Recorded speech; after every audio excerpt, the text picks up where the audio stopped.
Assalamualaikum warahmatullahi wabarakatuh. Perkenalkan, nama saya Natasha Putri Sri Ananda dengan NIM 2011102413143 dari kelas 3H Program Studi S1 Kesehatan Masyarakat. Pada kali ini, saya akan memaparkan mengenai gizi dan kesehatan anak usia sekolah dasar. Gizi seimbang, bangsa sehat berprestasi merupakan slogan dari Gizi Seimbang. Makna dari slogan tersebut adalah pola hidup atau perilaku gizi seimbang merupakan syarat mutlak untuk mewujudkan generasi atau bangsa yang sehat, cerdas, berprestasi, unggul bersaing sehingga menjadi perhatian dan disegani bangsa-bangsa lain dalam persahabatan global.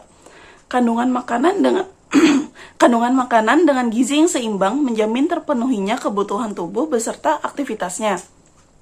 Anak sekolah mengalami pertumbuhan fisik, kecerdasan, mental, dan emosional yang sangat cepat. Makanan yang mengandung unsur zat gizi sangat diperlukan untuk proses tumbuh kembang. Dengan mengkonsumsi makanan yang cukup gizi secara teratur, anak akan tumbuh sehat sehingga mampu mencapai prestasi belajar yang tinggi dan kebugaran untuk mengikuti semua aktivitas, sehingga menjadi sumber daya manusia yang berkualitas. Masalah gizi pada anak usia sekolah yang umum ditemukan antara lain adalah pendek, sangat kurus, obesitas, atau kegemukan, dan anemia. Masalah gizi kurang, khususnya gizi buruk, dapat terjadi karena keadaan kurang zat gizi tingkat berat yang disebabkan rendahnya konsumsi energi karbohidrat, protein, dan lemak dalam makanan sehari-hari dan atau disertai penyakit infeksi, sehingga tidak memenuhi angka kecukupan gizi, juga disertai dengan kekurangan zat gizi mikro. Anak yang menderita gizi kurang tidak dapat tumbuh dan berkembang secara optimal, sehingga dapat menurunkan kecerdasan anak. Demikian juga pada anak yang menderita gizi lebih, yaitu kegemukan dan obesitas, dapat menyebabkan penyakit degeneratif seperti diabetes, jantung koroner, hipertensi, osteoporosis, dan kanker. Anak dengan disabilitas lebih berpotensi untuk mengalami masalah gizi. Hal ini terkait dengan hambatan fisik dengan kondisi seperti bibir sumbing, lumpuh layu, maupun jenis disabilitas yang lain yang dapat mengganggu mekanisme konsumsi makanan ataupun disabilitas tertentu yang mungkin memerlukan diet khusus atau asupan kalori untuk mempertahankan berat badan yang ideal. Pencegahan masalah gizi pada anak usia sekolah perlu dilakukan untuk menjaga anak tetap sehat, berprestasi di sekolah, dan menjadi agen perubahan perilaku sehat bagi keluarga dan masyarakat. Penegasan tersebut dilaksanakan melalui pendekatan kepada anak sekolah dan orang-orang terdekatnya. Misalnya orang tua, guru, dan pengelola sekolah lainnya. Upaya pencegahan timbulnya masalah gizi tersebut harus memperhatikan prinsip 4 pilar, yaitu 1. Konsumsi aneka ragam pangan, 2. Perilaku hidup bersih, 3. Aktivitas fisik, dan 4. Memantau berat badan secara teratur untuk mempertahankan berat badan normal. Peran tenaga kesehatan, sekolah, guru, dan orang tua sangat penting dalam menyiapkan lingkungan yang dapat menanamkan nilai-nilai, pembiasaan, dan pembudayaan, serta mempengaruhi perilaku hidup gizi seimbang peserta didik. Hal ini disebabkan karena kuantitas dan kualitas makanan dan minuman yang dikonsumsi akan mempengaruhi asupan gizi sehingga akan mempengaruhi kesehatan individu dan masyarakat. Gizi yang optimal sangat penting untuk pertumbuhan normal secara perkembangan fisik dan kecerdasan anak usia sekolah dan remaja. Pedoman gizi seimbang diperkenalkan sebagai pengganti slogan 4 sehat 5 sempurna. Berbeda dengan konsep 4 sehat 5 sempurna yang menyamaratakan kebutuhan gizi untuk semua orang, pedoman gizi seimbang memiliki prinsip bahwa kebutuhan gizi setiap orang berbeda sesuai dengan jenis kelamin, kelompok usia, aktivitas fisik, dan kondisi fisiologisnya.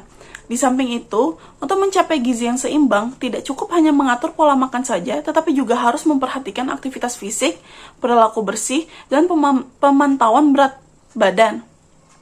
Hal ini yang mendasari prinsip gizi seimbang, sehingga terdiri dari 4 pilar yang merupakan rangkaian upaya untuk menyeimbangkan antara zat gizi yang masuk dengan yang keluar.